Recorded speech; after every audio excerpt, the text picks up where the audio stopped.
Hello friends, and welcome to today's episode. The National Geographic Adventurer of the Year for 2019 is Maureen Beck, who has done many brave things.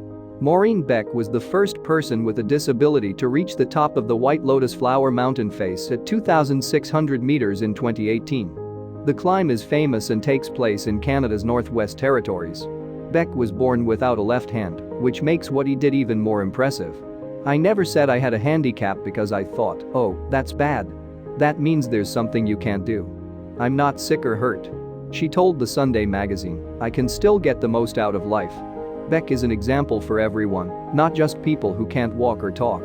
She now lives in Colorado, but she was born and raised in Maine, where she learned to love climbing. She said that she didn't really understand what it meant to be crippled until she was in her 20s and met other disabled hikers. Paraclimbers are a group of people who use special gear to help them climb. For example, Beck wears a shirt that was made just for her so that she can touch the rock with her left arm without leaving it out in the weather for too long. The shirt is made so it won't get in the way when she is belaying or climbing, and she tapes the end of her arm so she can wedge it into cracks to get a better hold. "As you might guess, my reach can be quite short. So, as I move along the rock, I will use different moves and parts of it," she told a reporter. Beck said this about the group of disabled climbers.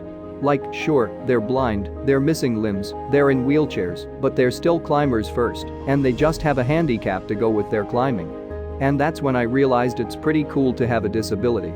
These climbers are very brave and dedicated to their sport. They don't let their lives be decided by what happens to them. She laughs at the idea that disabled climbers need special care. Instead, she wants to see them as climbers first, not as people with disabilities. Beck is a big deal in this town. She has won 9 titles as the best paraclimber in the United States, and twice she has been the world winner.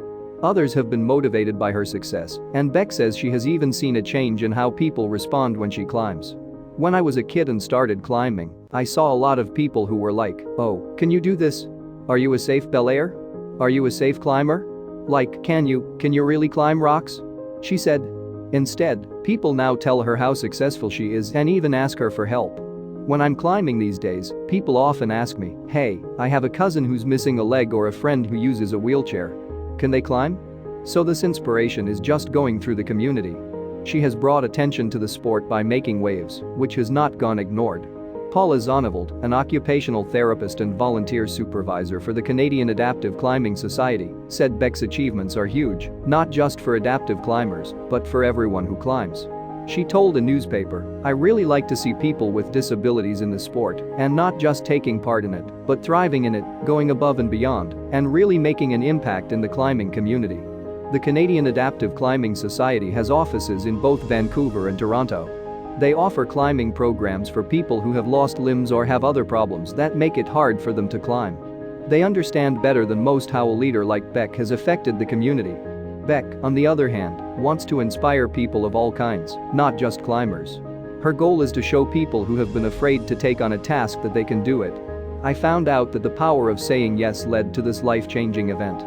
I said yes, and I haven't stopped since. So, I think the lesson is to say yes when someone asks you to try something scary," she said.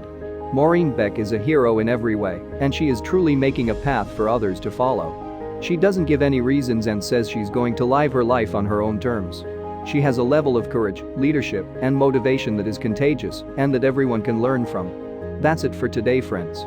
Please let us know what you think about this story. Thank you for watching, and we'll see you soon for more amazing stories.